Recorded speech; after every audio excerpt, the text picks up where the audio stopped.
I think it's key to have a needs assessment before you start designing and organizing any CME event. We know from the research that CME is effective in changing physician performance and patient outcomes, and obviously, more indirectly patient outcomes and more directly physician performance.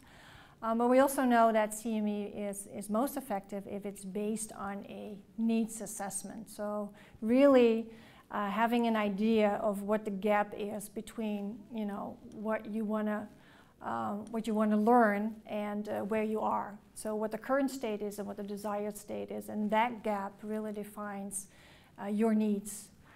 So it's key to have a needs assessment in order for the CME event to be successful. So that's what we know from the literature. And the distinction that we sometimes make is between the educational needs assessment for a collective group, linking that to, for example, the collective needs or perceived needs of a target audience. And then on the other side, the individual learning needs. As a professional, what do I want to learn? What do I need to learn in terms of knowledge or attitudes or skills when I go attend or subscribe to a meeting?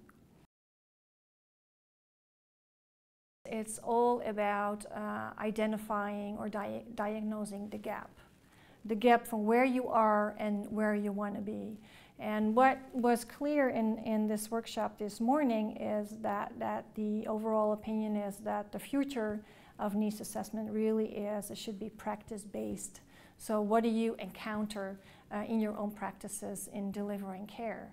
And that makes it a very contextual activity. So context is key. So it's not about just competence, so what you can do, but it is about what you actually do. So it's about performance.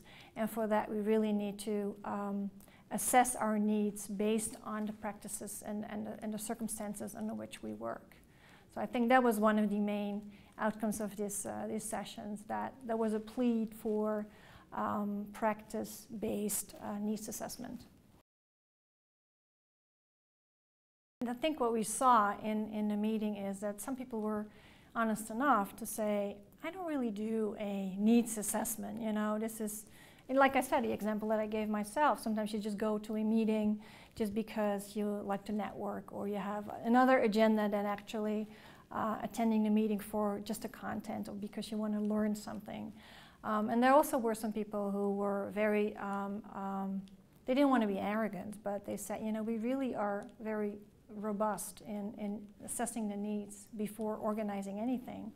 And there was always, of course, a group in between. So we do it, but we're not as robust as we could be.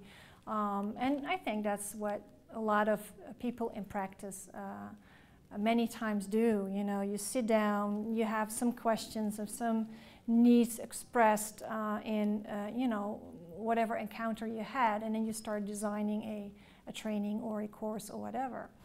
I think your question is relevant because what we know, if you want to be the CME, again, the CME event or activity or course or training or whatever it is, to be effective, you have to know what the exact needs are. So I think that underlines again the importance of the needs assessment.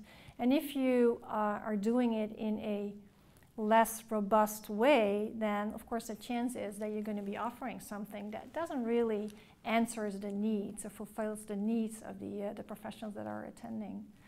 So I guess that's why it's so important to do it. It was great to see, I think at the end of the session there were a variety of ideas in terms of when do you consider a CME event to be effective? And there was no consensus. Some people say if the participation numbers are great, then my CME event is effective, and others say no, you really have to see a change in individual patient health outcomes or even bigger. So there is still a lot to discuss, I think, in terms of the effectiveness of CME events, and also in relation to a needs assessment. And I think the other great thing that turned out at the end of the meeting is that all the other workshops that are going to be presented over the next 2 days really will fulfill needs. If you look at the individual needs assessment, if you may say, that we just did with the audience.